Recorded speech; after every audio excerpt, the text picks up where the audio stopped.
buenos días a todos. Bienvenidos a esta nueva sesión de nuestro curso de algoritmos y estructura de datos. Pues aunque no lo crean, ya llegamos al final. Estamos por comenzar la última unidad. Esta última unidad se llama árboles binarios y es, digamos que reúne muchas de las ideas que estuvimos manejando o que hemos estado manejando a lo largo de este curso. Este curso que además ha sido muy sui generis, tuvo un receso un poco largo. Regresamos, como yo suelo decir, regresamos un tanto oxidados, pero finalmente estamos llegando hasta al final. Y pues sin más preámbulo, vamos a comenzar. Comparto mi pantalla. Los árboles binarios forman parte de una gran familia de estructuras de datos que se conocen como estructuras de datos no lineales, para contrastarlas con esta otra familia a la que le hemos dedicado buena parte de nuestra atención, que son las listas, que son estructuras de datos. A lo largo de todo el curso me he referido a ellas como estructuras de datos lineales, ¿verdad? Hemos visto diferentes representaciones de listas, colas o pilas, pero todas ellas a la hora de implementarlas se pueden implementar ya sea como un arreglo o una lista ligada simple o una lista ligada doble. Tal vez la estructura un poco que se aleja, pero no demasiado de esta idea, es la tabla de hash, que no es otra cosa sino un arreglo de estructuras lineales, ¿no? Y los árboles, en realidad, junto con las listas, forman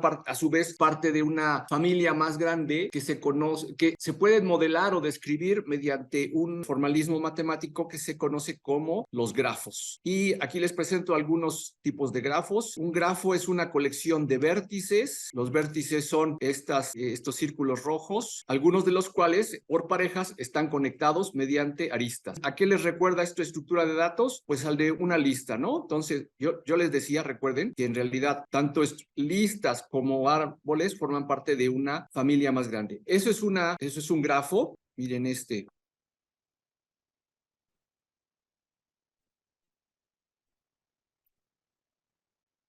Ese es otro grafo y este es otro grafo.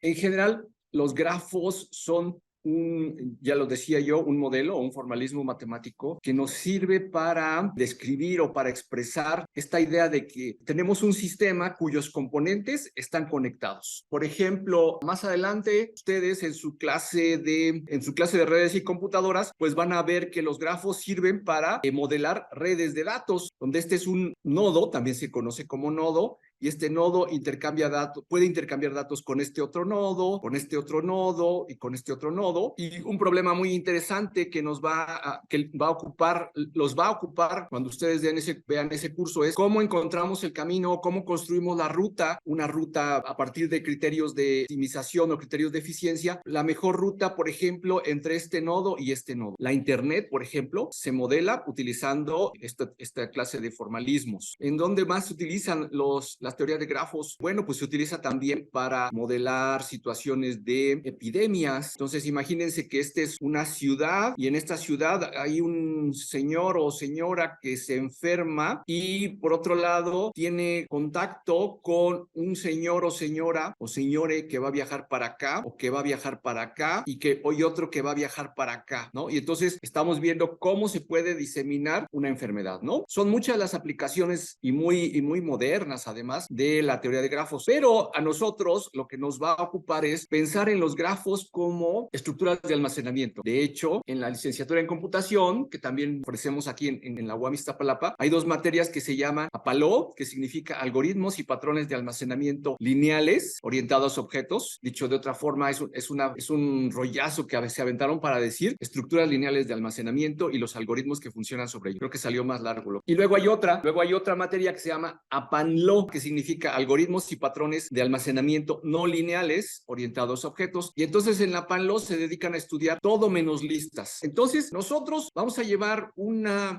probadita muy pequeña de solamente dentro de la familia de los árboles. A su vez hay digamos subfamilias y dentro de esas y nosotros solamente nos vamos a dedicar a estudiar una que se llama los árboles binarios. Y además de todo, sabemos desde hace rato que nosotros utilizamos estas estructuras de datos datos, sean estas lineales o no lineales, pues para almacenar información. Como dice el nombre de aquella materia, algoritmos y patrones de almacenamiento. Este es un patrón de almacenamiento, es un patrón de almacenamiento lineal. Ya están ustedes imaginando que en este nodo lo que vamos a hacer es guardar algo y a su vez vamos a guardar algo en estos nodos y en estos nodos, etcétera, etcétera. Entonces, ¿qué propiedades o qué ventajas me puede reportar almacenar datos en una estructura como esta que estoy enmarcando, que lo hace, no sé si mejor o peor, pero en todo caso diferente de todas las estructuras que hemos visto hasta ahora? Bueno, pues de eso se trata lo que vamos a revisar. Entonces, hecha la introducción, entramos a nuestro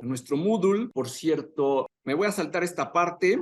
Dice, ¿qué mejor que terminar con un problema que recoge muchas de las ideas presentadas hasta ahora y les aporta una visión alternativa? En particular, el problema de búsqueda y actualización de una tabla. A ver, recuerden que nosotros hemos revisado tres formas alternativas de búsqueda, ¿no? La búsqueda lineal, no, antes de eso, que toda búsqueda trae consigo un almacenamiento. ¿Cómo guardo un dato? Y después del almacenamiento está la recuperación o la búsqueda. Bien, entonces, vimos tres mecanismos que son la búsqueda lineal, es decir, almacenamos uno tras otro conforme van llegando, es decir, es un almacenamiento muy rápido, simplemente no andamos buscando que si es que si A va antes de B o que si M va antes de N, etcétera, etcétera, simplemente conforme van llegando, casi como si fuera un TDA pila, ¿no? O cola, dependiendo de cómo lo veamos, vamos metiendo. Y el problema o el precio que vamos a pagar por ese almacenamiento tan rápido es que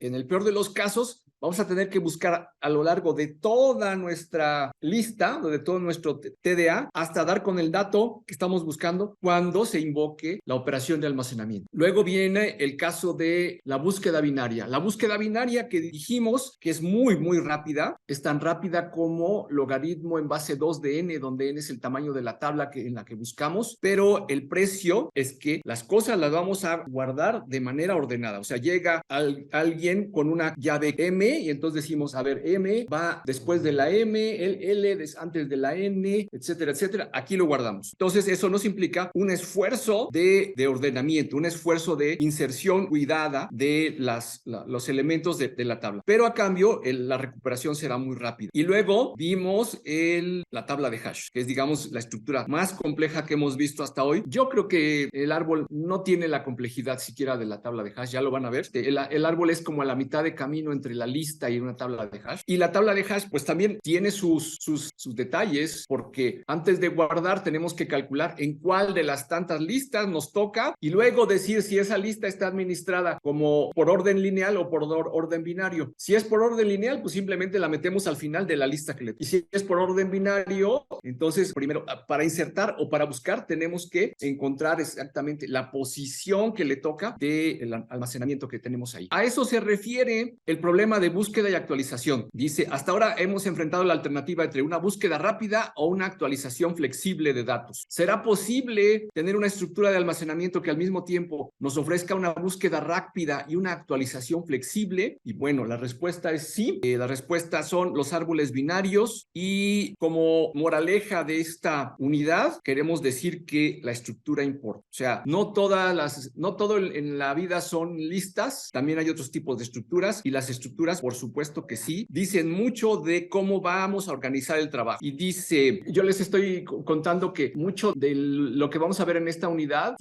tiene que ver con una recuperación de muchos conceptos que hemos empezado a ver, inclusive de la recursividad, pero vámonos despacito. Déjenme leer mi definición. Se dice que un árbol binario es una estructura de almacenamiento no lineal, a diferencia de las listas o los arreglos en los que se puede hablar de la posición 0, 1, n, etcétera. Una alternativa de describir un árbol binario con raíz es mediante una definición recursiva. Fíjense, aquí viene para cerrar una definición recursiva. Dice, un árbol binario con raíz es 1, una estructura vacía, o sea, un null, que apunta a null, o bien es una estructura que consiste en un nodo llamado raíz, del que cuelgan dos árboles binarios, llamados subárbol izquierdo y derecho. Si observan la recursividad está ahí donde dice, un árbol, el caso 1 es el caso semilla, pero el caso 2 es el caso binario. Dice, un árbol es una estructura que consiste en un nodo del que cuelgan los árbol derecho y árbol izquierdo. Ahí está la invocación recursiva. Un árbol es, diríamos que, en otro contexto, diríamos que estamos cantinfleando, ¿no? Así se dice, estamos cantinfleando, ¿no? Que es algo como cuando dicen, ¿qué es algo complejo? No, algo complejo es algo que es muy complejo. En el habla normal no se permite eso, pero en computación sí, siempre y cuando te refieras a un caso más sencillo. Entonces están diciendo, ¿qué es un árbol? Un árbol es o una estructura nula, o bien, caso de semilla, o bien un nodo del que cuelgan dos árboles, ¿vale? Ahí está la definición recursiva. Dos arbolitos a los que le vamos a llamar subárbol izquierdo o derecho. Regreso a mi dibujo y digo, ¿qué es un árbol?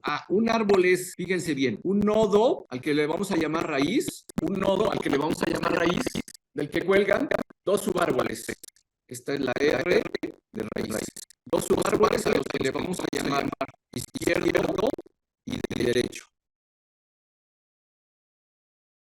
Aquí me dicen, ok, pero entonces, ¿qué es un subárbol? ¿Qué es este subárbol al que llamamos izquierdo? Bueno, pues un subárbol es en sí mismo un árbol.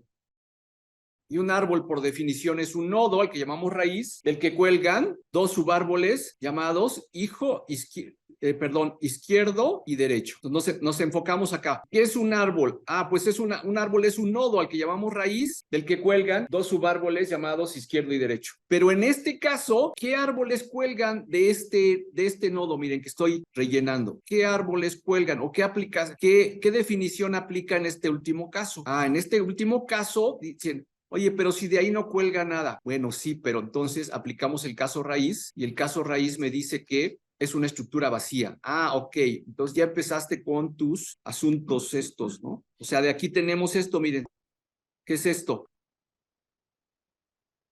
Mi apuntadora null. Ya medio estoy adaptando mi diseño original más de teoría de gráficas o de teoría de grafos, lo estoy adaptando a una definición más computacional de lo que es un árbol. Un árbol es o una estructura vacía, como estos apuntadores a null, o un nodo del que cuelgan dos subárboles. Esa es una definición recursiva. ¿Ven por qué es tan importante la recursividad? La recursividad está en el día a día de los computólogos. Ya vimos además que la recursividad está en el día a día de la ciencia y del arte incluso. Seguimos. Dice, un aspecto curioso de esta definición es que claramente se recurre a una analogía con un ente biológico. Sin embargo, a diferencia del árbol que se planta en el límite del patio donde termina la casa, como dice la canción, se puede decir que los árboles binarios crecen de la raíz hacia abajo. No crece así hacia arriba, sino crece hacia abajo. Y por esta razón, los subárboles o ramas cuelgan del nodo padre del que se derivan. Un nodo del que cuelga otro se dice padre. Y por extensión, el nodo que cuelga se le llama el hijo. Por su parte, si el hijo tiene algún hijo, entonces se habla de los descendientes del nodo original. Un nodo sin descendientes se dice que es una hoja. Bueno, ya estamos entrando en más detalles. Entonces, ¿quiénes son los hijos? Vamos a volver a hacer mi dibujo. Vamos a borrar este grafo. Entonces, vamos a ver.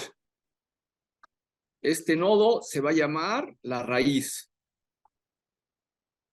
Y de este nodo vamos a decir así, vamos a llamarlo como el nodo A. Este es el nodo B, C, D, E, F, G. Decimos que el nodo A es la raíz. Decimos que de la raíz del todo el árbol cuelgan dos subárboles, izquierdo y derecho. El árbol izquierdo, por su parte, tiene raíz en el nodo B, mientras que el árbol derecho tiene raíz en el nodo C. Decimos que A es el padre de B y C, o alternativamente que B es hijo de A, es el hijo izquierdo de A, y C es el hijo derecho de A. También decimos que a su vez, como B es un subárbol, como el árbol izquierdo que tiene raíz en B, tiene dos descendientes que por sí mismos, por la definición, se conocen como árboles, que son D y E. Pero al mismo tiempo, D y E son subárboles muy especiales porque como ya no tienen descendientes, por cierto, ¿quiénes son todos los descendientes de izquierdos de R? Pues son todos estos, ¿no? ¿Quiénes son los descendientes de B? Pues son B y E. Pero como D y E ya no tienen descendientes, entonces se dice que D y E son hojitas, son hojas. ¿Quiénes son las hojas de todo el árbol? Las hojas son D, E, F y G. ¿Quiénes son todos los descendientes, incluyendo izquierdo y derecho? Pues son todos los descendientes, todos los nodos que están o que cuelgan de R. O de la raíz. De igual forma se dice que estos son los descendientes de A, así como estos, o se dice que A es el antecesor de B y de D y de E. O sea, prácticamente estamos utilizando la misma terminología como la que usamos cuando hablamos de una genealogía, ¿no? Obviamente no usamos abuelo y bisabuelo y eso, pero sí hablamos de padre, hijo y descendiente, o ancestros o antecesores. Regresamos. Y bueno, ya, porque usted lo pidió, ya nos estaba urgiendo esta definición. Ahí está la definición en el lenguaje C, nuestro querido lenguaje C, el fundamento, la definición de nodo que vamos a utilizar. Entonces, fíjense bien, hay que decir que es una estructura cara, ¿eh? ¿En qué sentido es cara una estructura así? ¿Qué tiene esa estructura? ¿Qué tiene esa definición de nodo? Bueno, tiene algo a lo que llamamos dato, que es de tipo item, donde previamente definimos un alias para item type, que es entero. La gran ventaja de definir los alias así es que si yo quiero, por ejemplo, en lugar de tener un árbol binario de enteros, quiero guardar un árbol binario de caracteres, lo único que tengo que cambiar aquí es esto, miren, aquí pongo char, ya todo, absolutamente todo cambia. Esa es una excelente práctica, que yo todo el tiempo les estoy recomendando, pero que no siempre me hacen caso. ¿Okay? Fíjense bien, o sea, imagínense que construyeron un programa gigantesco de 1000 líneas y en lugar de utilizar esto, aquí por todos lados definieron char.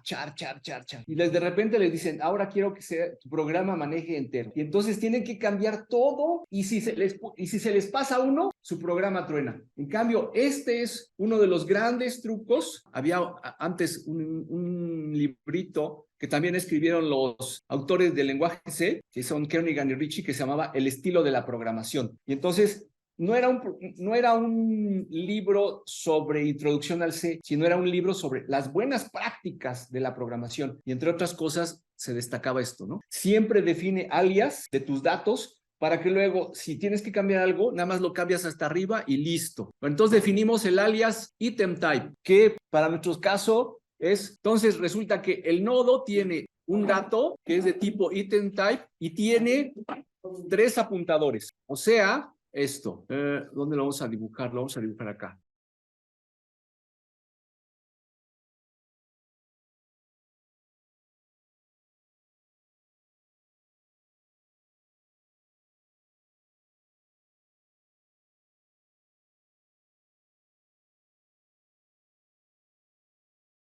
Un apuntador que me dice quién es mi papá, mi jefe. Un apuntador que me dice cómo llego a mis descendientes, bueno, de hecho directamente a mi hijo izquierdo, y un apuntador que me dice cómo llego a mi hijo derecho. Esta D no es de derecho, esta D es de dato, por favor, no perder de vista. ¿Qué pasaría si yo no tuviera hijo derecho? Ah, bueno, pues entonces esto iría a null, ¿verdad? Acuérdense siempre, el dichoso null. ¿Qué pasaría si yo no tuviera un hijo izquierdo?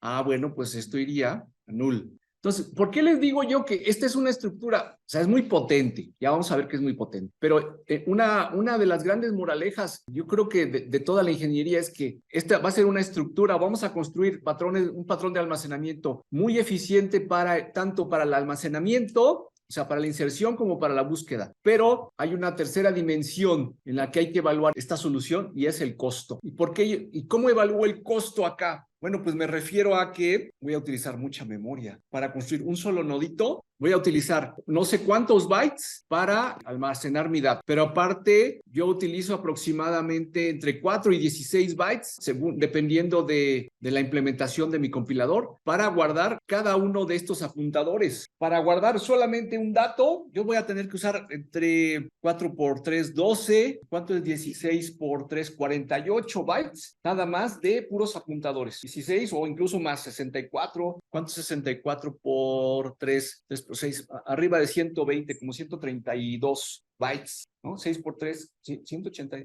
Sí, 182, 192 bytes. Nada más para guardar un dato. O sea, es muy caro, pero es muy, muy bueno. No pierdan de vista, dígame. Espérese, acuérdense que el maestro está medio sordo, ¿eh? Sí, perdón. Cuando tenía su dibujo, pues, le decía raíz al primero. ¿Qué pasa con ese primero? ¿El de arriba apuntando?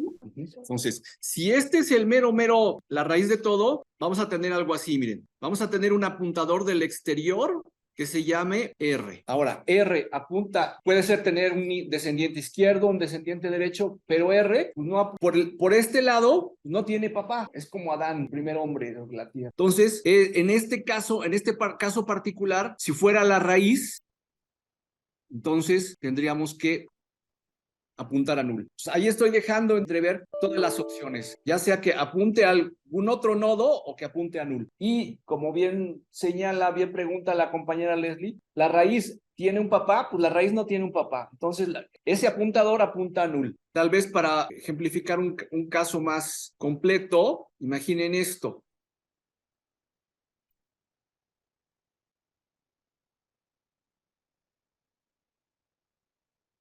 Y voy a tener un dato al que le voy a llamar, ya en lugar de ponerle D, le voy a poner X. Y voy a poner Y. Y resulta que el nodo que contiene X apunta para acá. X no tiene descendientes, pero por otra parte, X sí tiene su jefecito. Por su parte, como X es la raíz, o X, el nodo que contiene a X es la raíz,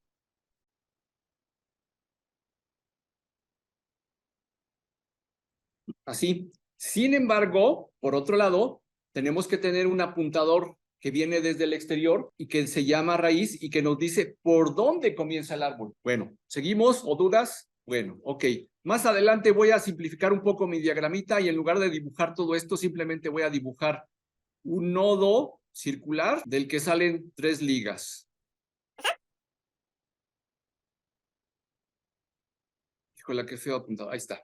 ¿No? Lo voy a simplificar. Bueno, ahí está. Seguimos avanzando en nuestra presentación. No está de más ser redundante y decir que lo que vamos a ganar con un patrón de almacenamiento como el árbol binario es que vamos a ser muy eficientes en el almacenamiento de datos, en la recuperación o búsqueda de datos, pero esta es una estructura cara. Claro, en los tiempos actuales donde la memoria pues, es muy barata y donde las máquinas tienen, ¿cuánta memoria RAM tiene una máquina? Tienen el orden de los gigas, ¿no? Entonces pues, uno dice, tal vez nos podemos dar el lujo, ¿no? Ponle aguacate. Pero no siempre es así. Piensen ustedes como electrónicos que a lo mejor les va a tocar alguna vez desarrollar una aplicación no para una máquina, sino tal vez para algún microcontrolador tipo Arduino o tipo ST32, SP32, y esas máquinas, aunque ya traen su propia RAM y todo, no tienen la cantidad de RAM que puede traer su computadora, ¿no? Entonces, eso es lo interesante, de que sí tengan presente de que cuántas cosas tengo que considerar a la hora de decidir una estructura de datos. Tengo que decidir qué tan eficiente realiza sus procesos de almacenamiento, búsqueda, recuperación, etcétera, pero también cuánto me cuesta en memoria. Bueno, seguimos. Dice aquí, solo para evitar malos entendidos, cuando hablemos en lenguaje C, árbol no lleva acento. En mis códigos lo voy a poner sin acento, pero que quede muy claro, por favor, que la palabra árbol en español lleva acento, ¿sale? Otra cosa, los árboles forman parte de una familia de estructuras muy amplia denominado grafos. No vamos a entrar en más detalle. Y finalmente entramos al asunto de los árboles binarios. ¿Qué tienen de especial los árboles binarios? Bueno, aquí viene la regla de construcción de los árboles binarios y es que en cada nodo vamos a guardar un dato.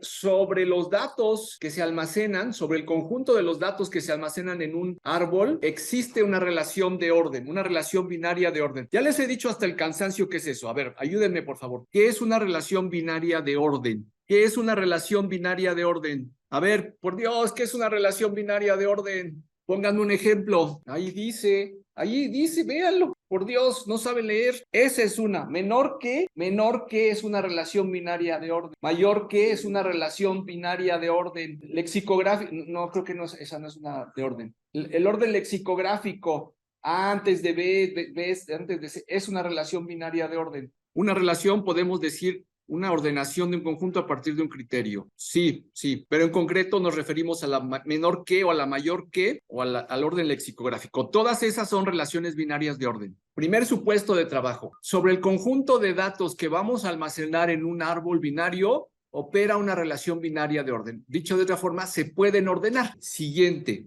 Nos paramos en cualquier nodo y ese nodo está etiquetado con el valor que almacena. Su hijo derecho almacena un valor tal que es menor que el valor que almacena él. ¿Se entiende o no? A ver, dice, ¿qué valor almacena este nodo? 3. Entonces, su hijo izquierdo almacena un valor que es menor que 3, en tanto que su hijo derecho almacena un valor que es mayor que el que él almacena. Por ejemplo, acá miren, 3 es mayor que 2, ¿sale? 2 es mayor que 1, 3 es mayor que 2. Este está más interesante. 3 es mayor que 1, pero luego tuvimos que almacenar el 2, entonces el 2 va a la derecha del 1. Pero observen una cosa muy interesante, ¿eh? Si lo ven, todos los descendientes izquierdos de 3, fíjense qué bonito. Aquí, estoy parado acá, en este nodo. A ver, mi apuntador, se me olvida. Estoy parado en este caso. ¿Qué podemos decir de todos los descendientes izquierdos de 3? Que son menores, ¿verdad? ¿Qué podemos decir en este otro caso? ¿Qué podemos decir de todos los descendientes derechos de 1, que son mayores, ¿verdad? Sea acá o sea este caso. ¿Qué podemos decir de este nodo, de este árbol, por ejemplo? Que todos los descendientes izquierdos de la raíz son menores y que todos los descendientes derechos de la raíz son mayores. Entonces, nada más por ese criterio, las cosas van a cambiar radicalmente de cómo hemos estudiado y cómo hemos resuelto las cosas hasta ahora. Fíjense, dice, vean esto, para cualquier nodo de un árbol se cumple que los datos almacenados en su subárbol izquierdo son menores que el dato contenido en el nodo de referencia, que a su vez es menor o igual que los datos guardados en el subárbol derecho. No se debe perder de vista esta propiedad porque todo el trabajo que está por venir está basado en este principio. Bueno, entonces ahora vamos a hacer un ejercicio para irnos preparando, para irnos. Katia, ¿estás por ahí? Sí, profe. Dime un número, el número que tú quieras, entero, por supuesto. 12. 12, ok. Entonces, vamos a guardar el número 12 en un árbol binario. Por principio de cuentas, ¿tenemos árbol binario? No, lo vamos a crear por primera vez. Es decir, que ese 12 va a estar en la raíz. Ok, 12. Ahí está, raíz. Ahora, de este lado en la sala, Leslie, número, el que tú quieras. 17, ok. 17, les pregunto, ¿en dónde lo vamos a almacenar? A la derecha del 12. Perfecto.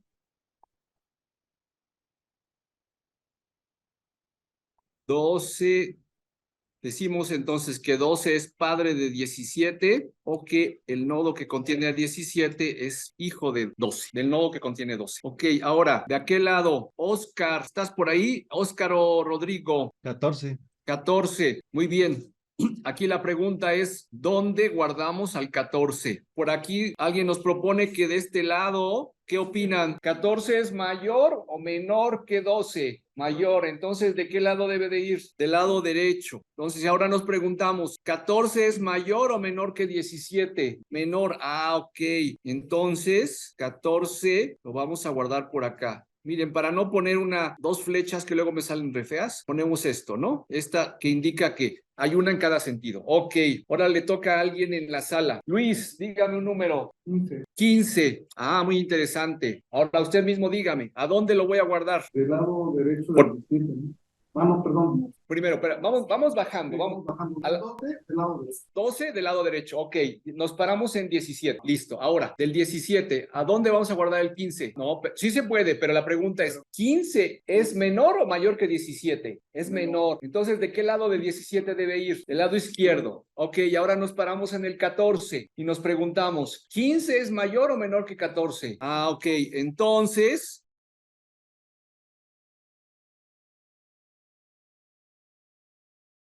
a ver, ahora en la sala de Zoom, alguien que diga un número. En la sala de Zoom, el que guste, quien quiera. Aquí nos están mandando por 20. Rodrigo nos dijo el 20. Ok, sale. Entonces, me paro en el 12. ¿Y qué digo? 20 es mayor que 12. Por lo tanto, ¿de qué lado va? Tiene que ir por la derecha. Listo. Me paro en el 17. ¿20 es mayor que 17? Sí. Por lo tanto, tiene que ir de este lado. Pero no hay nada. Entonces, ¿qué hacemos? Pues creamos un nodo, guardamos el 20. Ya saben ustedes que esta doble flecha en realidad significa es un enlace del padre al hijo y otro del hijo al padre. Díganme, ahora ¿a quién le toca? Le toca aquí, ¿verdad? Porque el último fue allá de la sala, de la Zoom. Ya él, diga un número menor que 12, por favor. Está súper desbalanceado ese pobrecito. ¿Sí? 9, ok. 9, sale. 9 es menor que 12. 9 es menor que 12, ¿sale? Y entonces, como no hay nada de este lado, lo vamos a poner acá. Listo. Ahora sí, en la sala de Zoom, digan un número, ya sea por el micro o por el chat. Ya salió un número. Dice Jesús Antonio, dice el 5. Ya se dieron cuenta que estaba muy vacío del lado izquierdo. Ok, otra vez, nos paramos en el 12. 5 es mayor o menor que 12. Menor, entonces debe de ir del lado izquierdo. Nos paramos ahora en el 9. 5 es menor o mayor que 9. No, pues es menor. Ah, ok. Creamos un nodo. Ahora, ¿a quién le toca? Le toca a alguien aquí en la sala. A ver, usted, Santiago, número 16, perfecto. 16, dígame, usted váyame llevando. ¿Qué hago? Me paro acá. Ajá, me paro acá. Y luego me paro acá. O sea, 16 es mayor que 14, me paro acá. Y luego, ok, acá, ¿verdad? Tiene que ir por acá. Me salió muy feo mi nodo. 16. Ahí está. Ustedes lo van a dibujar más bonito. Ahora, listo. Allá en la sala de Zoom me refiero. Allá en la sala de Zoom, un número. Órale por el chat.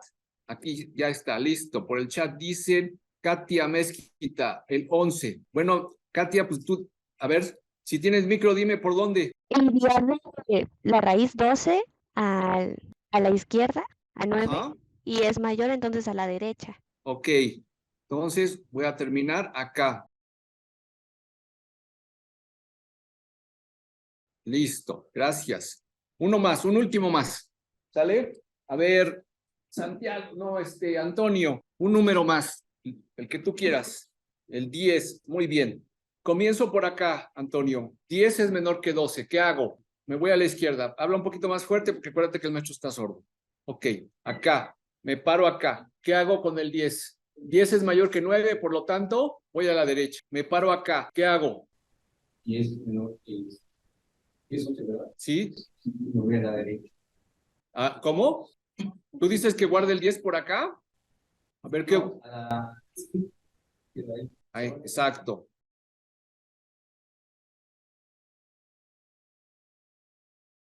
Ahí está. ¿Ya? ¿Se entendió? ¿Se entendió cómo guardamos? Entonces ahora, si yo les digo, busca un número, les digo, busca el número, obviamente piensen como computadora, por favor, ¿eh? No piensen como humano. Ustedes como humanos ven toda la imagen de golpe, ¿no? Pero si les digo, piensa como computadora, empiezan por la raíz. A ver, y les digo, búscame el 20. No, búscame el 15. ¿Qué hacen? Te paras acá y luego, 15 es mayor que 12, por lo tanto, voy a la derecha. Y luego, ¿qué digo? 15 es menor que 17, entonces bajo por acá. Luego veo que aquí tengo un 14. ¿Qué hago? 15 es mayor que 14 y me bajo por acá. Y entonces digo, ah, ya encontré el 15. ¿Qué pasa si yo les digo, búscame el número 8? El número 8. 12 es mayor que 8, entonces si existe, debe estar por acá. Y luego, ¿qué? Por acá. Luego, 5 es menor que 8, entonces, ¿qué? Tendría que buscar para acá. Tendría que buscar por acá, pero resulta que aquí ya, en estricto sentido, no lo dibujé, pero aquí ya hay un null, ¿no? Al llegar a null, dices, ya no está, ya no está. ¿Sí lo ven? O sea, de una manera muy rápida. Fíjense, imagínense, a ver, esta es una pregunta muy interesante. Tal vez ya tienen suficientes elementos para responderla. Si el árbol está, digamos, bien balanceadito, Bueno, no, piensen en una lista. Una lista que yo estoy guardando, digamos, siempre el último que llega es lo pongo hasta el final, hasta el final. Pues para buscar un número, a lo mejor tendría que recorrer toda la lista, ¿verdad? Y en cambio, en un árbol, muy rápidamente hago esto, bajo y subo a la derecha, a la izquierda, a la derecha, a la izquierda, y rápidamente llego y soy capaz de decir si está o no está. Entonces, es muy rápido, ¿sale? Entonces, por ejemplo, a ver, el número 13, obviamente ustedes con su visión de humanos dicen, no, pues el 13 no está. Sí, ya lo sé, pero piensa como humano. Como humano, ¿qué haces? Te paras en el 12 y dices, si está el 13, tiene que estar del lado derecho. Voy al 17. Si está el 13, tiene que estar del lado izquierdo. Voy al 14. Si está el 13, tiene que estar a la izquierda del 14. Pero a la izquierda del 14 está un null. No, acuérdense, por favor, no los pinté, pero acá hay un... Ustedes sí píntenlos. Acá hay unos nulls. Acá hay un null. Fíjense cómo un nodo puede tener un hijo, dos hijos o ningún hijo. Ustedes sí píntenlo. Si yo, cuando me intento mover, me doy cuenta que eso ya es nulo, pues declaro lo que en otras ocasiones llamo la falla, ¿no? Es decir, no está. Regresamos a nuestro apunte. Bueno, y observen que no hay una sola forma de almacenar tres números, ¿no? ¿Y eso de qué depende? Pues depende del orden en el que se me fueron presentando. Aquí primero me dijeron, guarda el 3, y luego me dijeron, guarda el 2. Ah, bueno, pues vaya, guarda el 1. Aquí primero me dijeron, uno de mis alumnos me dijo, guarda el 3, ok. Luego me dijeron, guarda el 1, y luego hasta el final llegó el 2. Aquí me dijeron, el primero que me propusieron fue el 2. Y luego tal vez, aquí hay un poco de incertidumbre, tal vez me propusieron guardar el 1 y luego el 3. Aquí lo primero que me propusieron fue guardar el 1 y luego el 3 y luego al final el 2. ¿Sale? Entonces, ¿por qué puede haber más de una estructura de árbol? Pues por el orden en el que se fueron insertando los elementos. Ahora sí, nos arremangamos y vamos a entrar, vamos a tirarnos a la alberca y vamos a ver el código, no el pseudocódigo, el código de cómo se implementan todos estos mecanismos de cuántas cosas podemos hacer en un árbol. Podemos insertar un nodo, podemos recorrer el árbol, podemos buscar un dato y podemos borrar un dato. Borrar un dato significa borrar un nodo por completo. Dice, bueno, no, antes de eso les quiero enseñar. Bueno, ahí tengo algunos procedimientos auxiliares, como por ejemplo uno que me devuelve heredero izquierdo, heredero derecho, eliminar nodo, insertar nodo, recorrer. Me detengo un momento en recorrer. ¿Y qué me pueden decir de ese procedimiento de recorrido? Voy a echar para atrás esto para que se vea mejor.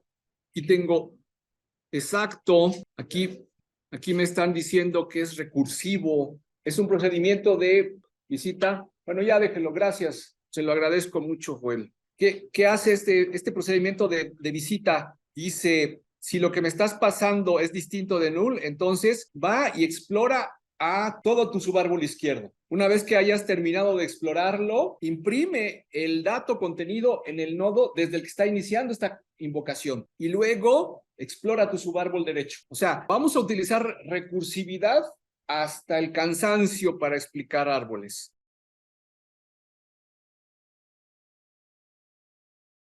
Y vamos en este pequeño ejercicio que les voy a presentar ahora, simplemente vamos a ingresar 3 datos. Y luego vamos a imprimir el árbol. A ver qué tal. Guardamos, ya escogemos el lenguaje y ejecutamos. Raíz, ¿qué ponemos como raíz? Número entero para raíz. 11, ok, 11 de raíz. Nuevo dato, 15. Creo que están repitiendo el arbolito que dibujamos.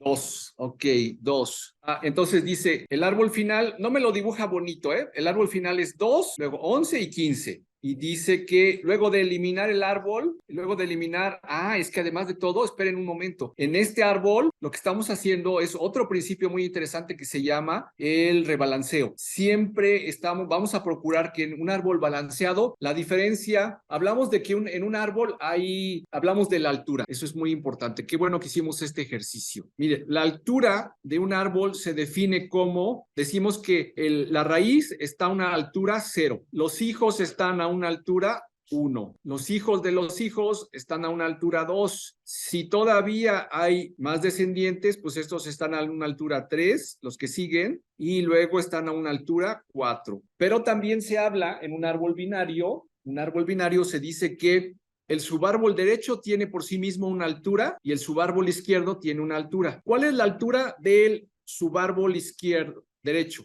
Pues es 1, 2, 3 y 4. El subárbol derecho tiene una altura de 4. Y el subárbol izquierdo tiene una altura de 1, 2 y 3. Muy bien. Entonces, vamos a introducir un nuevo concepto que se llama, no aquí para no tardarme borrando, vamos a introducir el concepto de árbol binario balanceado. ¿Y qué es eso de un árbol binario balanceado? Pues es un árbol binario. A ver, árbol, ya estudiamos la idea del árbol, ¿no? Es una estructura de datos no lineal. Binario significa que cada nodo tiene a lo más 2 descendientes, izquierdo y derecho. Y balanceado significa que la diferencia entre el nivel de su subárbol izquierdo y el nivel de su subárbol derecho es a lo más de 1. La diferencia de altura de sus subárboles es a lo más 1. Entonces, por ejemplo, miren, ¿este es un árbol balanceado? Sí, porque su subárbol derecho es de altura 4, mientras que el izquierdo es de altura 3. Si, por ejemplo, si fuera el caso que no hubiéramos insertado el número 10, ¿qué pasa? Se desbalancea. Se desbalancea y entonces hay que rebalancearlo para que se cumpla otra vez el criterio de la diferencia mínima entre la altura del lado izquierdo y la altura del lado derecho. Me voy a detener aquí porque es muy importante que estamos acercándonos peligrosamente al cierre de nuestro curso.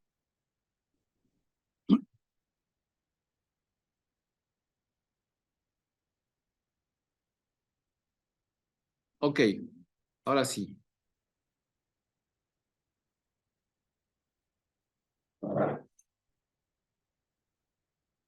Pendientes para el cierre del... Órale, pues que tengan buen día. Nos vemos el próximo viernes. Ya estamos cerrando. Hasta luego. Buenos días. Vale, profe, gracias. Bye.